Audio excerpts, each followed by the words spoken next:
He said the car is too free at the beginning of a run to hustle, but then it comes in nicely.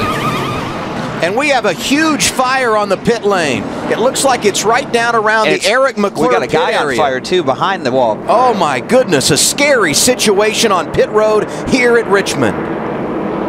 Safety workers were quickly there to extinguish the fire. That's Brendan Gaughan's pit. I saw Eric McClure's, couldn't see who was on fire because of all the flames and smoke. Wow. Wow, look at the fuel man. We haven't seen a fire like that in a long time. And kudos to the safety workers who were right there on the spot to extinguish it.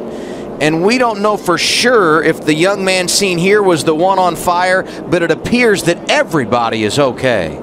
Those pit crew guys are tough as nails. They hang right in there no matter what happens. You can see you're like patting him on the head saying, "You're going to be okay." And he said, "You darn right I am. I went back on pit road." Look at the gas can, guys.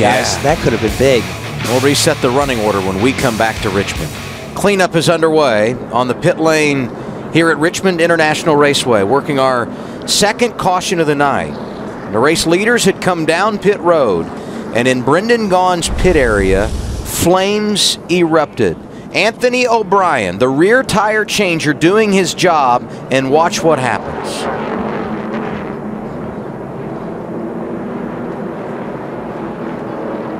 And we saw O'Brien while we were away in commercial being transported, and there were crew members all around that fire.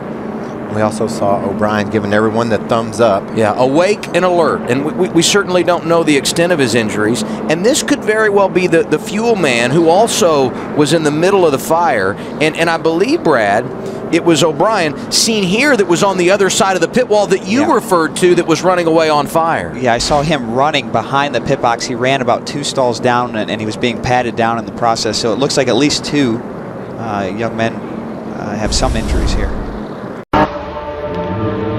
And then there was drama in the pits for that blue Ferrari. This pit's fire very quickly extinguished.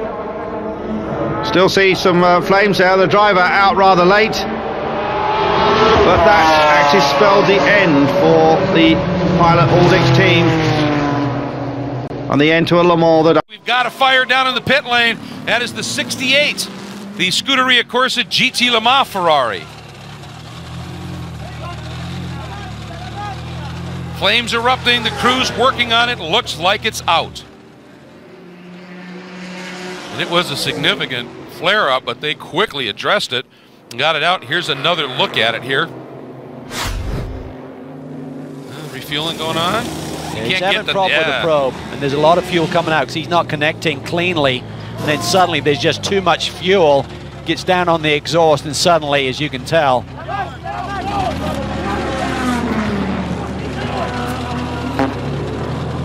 real sharp wit there by the guy with the fire extinguisher to hit his fellow member there with that first before worrying about the race car. I was just going to say that guy may have pulled the hero move of the weekend here, reacting the way he did on the crew member, then dealing with the car, and then the other safety team. Of course, everywhere down this pit lane, there are a number of safety and firefighter personnel that stepped up. Cars are really slipping and sliding. here we go. Montoya. And there goes Denny Hamlin down on the apron into the grass. Big damage for the 11. Caution is out for the 8th time today. And I was just getting ready to say, these cars are really slipping and sliding on new tires. They go down in the corner and go straight up the racetrack. It just looks like a slide job. Yes. On top of it. It's incredible.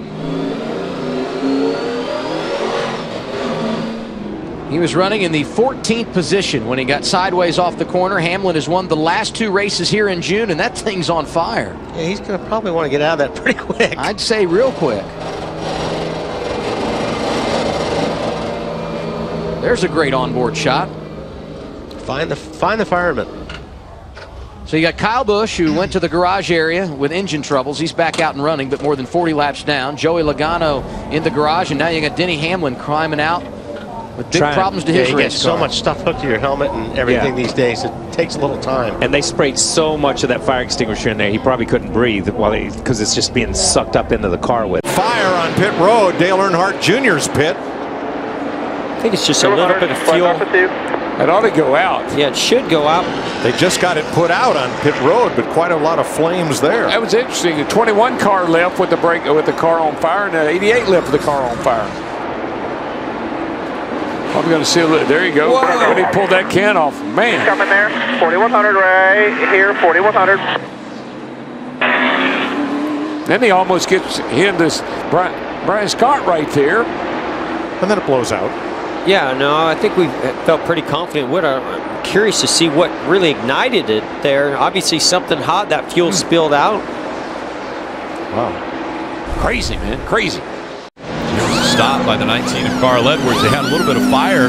Some fuel had spilled, and so they went out there with the extinguishers and put that out.